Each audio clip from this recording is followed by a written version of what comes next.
안녕하세요. 저는 코트라 멜버른 무역관에서 해외 취업 지원 사업을 맡고 있는 권영일입니다. 반갑습니다. 네, 안녕하세요. 저는 호주 온 지는 한 3년 반 정도 되었고 소프트웨어 엔지니어로 일한 지는 인턴십 포함해서 한 1년 정도 된 전용희라고 합니다. 반갑습니다. 네, 반갑습니다. IT 쪽을 제가 모신 이유가 네, 요새 좀 핫해요. 그렇죠. 네, 사람도 많이 필요하고 그만큼 발전도 빠르다 보니까 네, 많은 인력들이 필요로 하는 분야가 IT 분야다 보니 제가 IT를 특별하게 모시게 됐습니다. 근데 IT를 한국에서 안 하시고 호주에서 하시게 된 건데 네. 호주에 언제 오셨어요? 호주에 온 지는 이제 한 3년 반 정도 되었고 이제 처음에 호주에 온 거는 멜버른 대학교에 석사를 공부하러 왔고 지금은 이제 졸업을 해서 소프트웨어 엔지니어로 일하고 있습니다. 근데 한국에서 이제 그러면 나오실 때 네. 호주를 선택한 이유가 있나요? 한국에서 제가 학사로 전자공학을 공부했는데 그 전자공학을 공부하면서 자동차나 로버트 이런 걸 만들었어요. 근데 호주에서 월드 솔라 챌린지라고 하는 태양광 자동차 경주대회가 있는데 제가 만든 자동차를 가지고 그 대회에 참가했었거든요. 그래서 대회 기간 동안 한 달 동안 호주에 머물렀는데 그때 좋은 인상을 너무 많이 받아서 한국에 돌아가자마자 호주에 있는 대학교 석사를 지원하게 됐고 되게 쉽게 합격을 시켜주더라고요. 그래서 졸업하자마자 오게 됐어요. 그때 그냥 광활한 평야를 보고 호주에서 네. 살고 싶다는 생각을 하신 거예요? 그렇죠. 일단 한국이랑 다르게 여기가 붐비지가 않잖아요. 그쵸. 그리고 그런 것도 있고 약간 지쳐 있었는데 그런 것들, 약간 대자연 이런 거 보니까 너무 좋기도 했고 사람들도 좋았고 그래서 일단 오기로 했어요. 근데 한국에서는 전자를 전공. 한국에서는 전자공학을 전공했고 호주 석사로는 정확히 말하면 IT, Information Technology 하고 이제 세부 전공이 AI, Artificial Intelligence라고 해서 인공지능을 전공했어요. 뭐 또 그 IT 네. 안에서도 또 세부 전공. 이제 세부 전공이 되게 많이 나뉘거든요. 그래서 똑같은 IT를 공부했다고 해도 어떤 전공을 선택하고 어떤 스트림을 선택하느냐에 따라서 진로가 많이 바뀌게 돼요. 어떤 사람들은 이제 웹 디자인하는 거 배우기도 하고 네. 어떤 사람들은 약간 분산 컴퓨팅이라고 하는 거 배우기도 하고 저처럼 분산 컴퓨팅이요? 네. 어떤 사람들은 저처럼 이제 인공지능 같은 거 공부하기도 하고 제너럴한 개발 공부하기도 하고 종류가 많아서 네. 그걸 이제 선택해야 그거에 관련된 과목을 수강할 수 있는 거예요. 그러면은 IT를 맨 처음에 이제 대학원을 여기를 다니신 거잖아요. 네. 대학원을 지원할 때는 IT 학과를 지원을 하시고 네. 입학을 한 다음에 네. 세부 전공을 선택을 하신 거예요. 세부 전공 그렇죠. 근데 세부 전공은 되게 쉽게 바꿀 수가 있어서 막 그거에 대해 크게 걱정하실 필요는 없어요. 세부 전공이 몇 가지? 대충 아시나요? 대충. 제가 있을 때는 첫 번째가 컴퓨팅, 두 번째가 AI, 그 다음에 디스트리뷰티드 컴퓨팅, 그 다음에 HCI 이렇게 네 개가 있었어요. 네 가지가 세부 네. 전공이. 그 중에서 이제 AI를. 네, AI를 전공하게 됐죠. 그러면은 만약에 하다가 이게 안 맞아서 세부 전공을 바꾸면 네. 그 졸업하는 기간 내에 졸업을 못하고 조금 미뤄질 수도 있는 건가요? 일단 그 멜버른 대학교의 경우는 이제 졸업하기 전에 학점이라고 하는 게 똑같이 존재하는데 저희는 50포인트를 채워야 돼요. 근데 그 50포인트 중에 꼭 들어야 하는 이제 필수 과목이라는 게 있어요. 네. 그런 거를 이제 만약에 이미 들었다면은 졸업을 그냥 제 시간에 할 수 있는데 만약에 그게 못 들고 좀 부족하다면은 졸업이 조금 늦춰지죠. 네. 늦춰지니까. 그래서 그거는 자기가 어떤 과목을 선택하느냐에 따라서 조금 다른 것 같아요. 그 IT 언어가 여러 가지가 있잖아요. 많죠. 네. 그러면은 네. 세부 전공을 바꾸는 게 좀 어려운 거 아닌가요? 어쨌든 그게 잡을 구하는 게 아니라 학과를 바꾸는 거는 공부하는 걸 바꾸기 때문에 내가 새로운 걸 간다고 해서 그 지식을 요구하진 않거든요. 왜냐면 그걸 배우러 가는 거기 때문에 그래서 크게 걱정하실 필요는 없어요. 그러면 지금 이제 취업을 하셨잖아요. 네. 그 AI를 세부 전공으로 AI를 하시면서 그 관련된 언어가 몇 가지 정도 배우셨나요? 뭐 너무 많은데 AI만 관련해서요? 한 세네 가지? 세네 가지. 네. 그러면 그런 언어를 했기 때문에 지금 취업에 성공을 하실 수 있었던 건가요? 조금 다른 분야를 또 같이 겸하고 있긴 한데 네. 결국에는 학교에서 했던 게 도움이 많이 됐죠.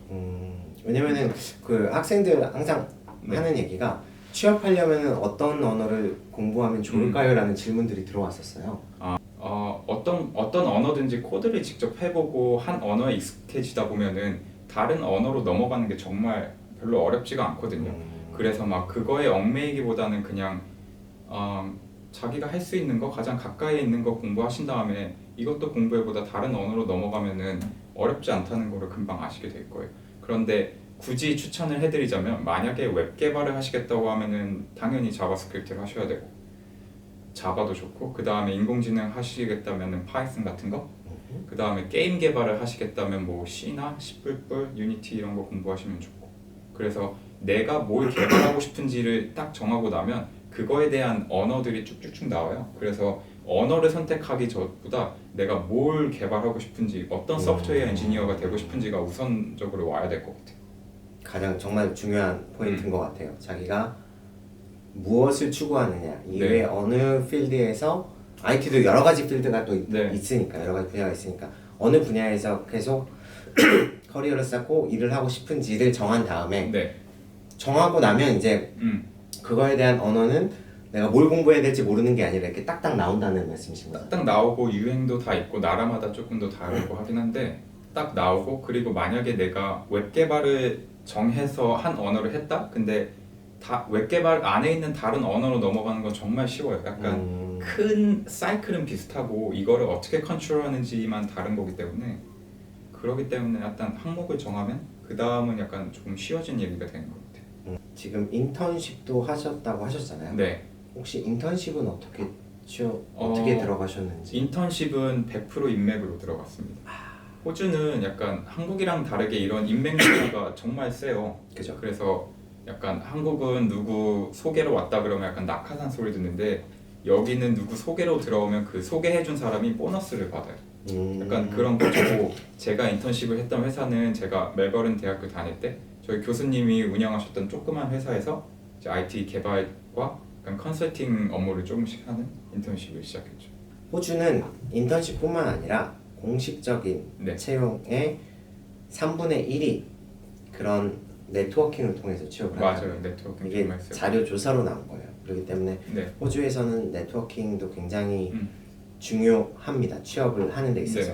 그리고 또 이직을 하는 데도 있어서도 네트워킹이 상당히 중요합니다. 그래서 호주에서 네트워킹 빌드업을 하시는데도 시간을 투자하시고 노력하시길 바라고, 또 만약에 한국에 계신 분들 같은 경우에는 호주에서 이런 네트워킹을 만들기 좀 어려우시잖아요. 그럴 때는 저희 코트라 멜버른 무역관으로 연락을 주시거나 문의를 주시면 그 호주 현지에서 가지고 있는 네트워킹까지는 아니더라도 그에 준하는 효과가 나올 수 있도록 도움을 드리도록 하겠습니다.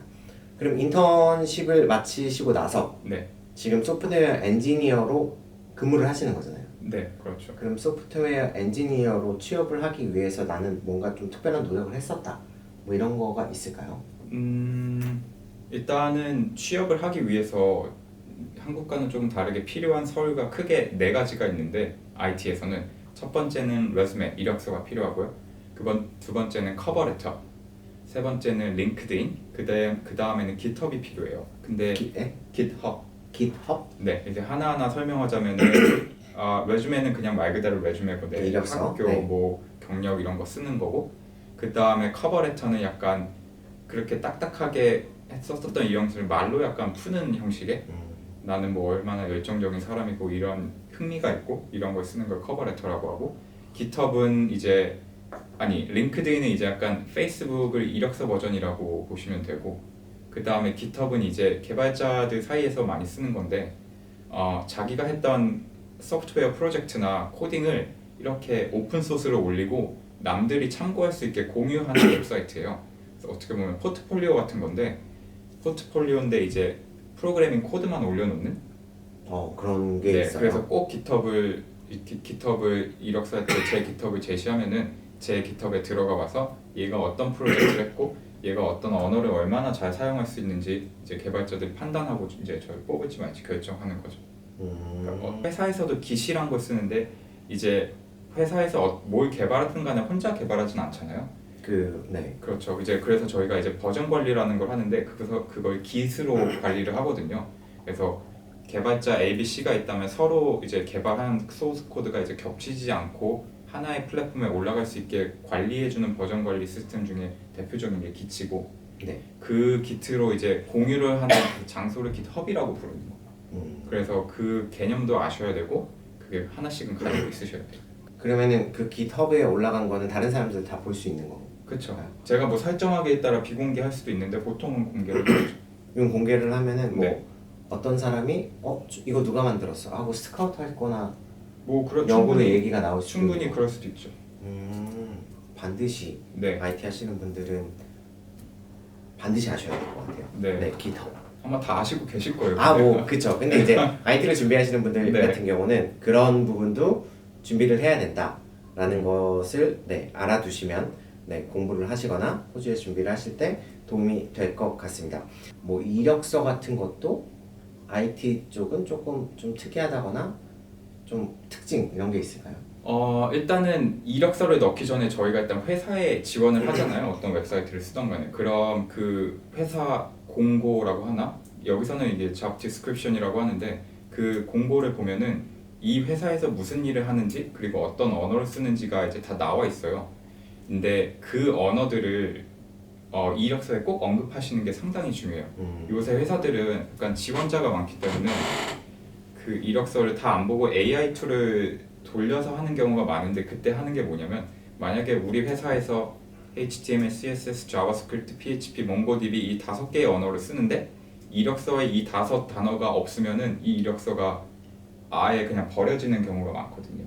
그래서 만약에 회사 A에서 이 5개의 언어를 쓴다 하면은 이 이력서에 이 5개 언어에 약간 사용해봤다 혹은 맛을 봤다 정도를 언급하시는 게 좋아요.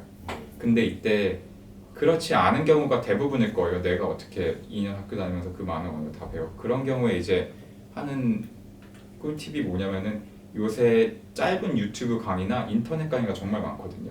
그래서 IT 관련해서 그쵸, 프로그래밍 IT 관련해서 그래서 그런 강의에서 해주는 프로젝트를 조금씩 따라해 본 다음에 조금 변형해서 GitHub에 올리는 거예요. 그 다음에 그거를 이력서에 넣고 나 이만큼 해봤어 라고 이제 이력서에 언급을 하는 거죠.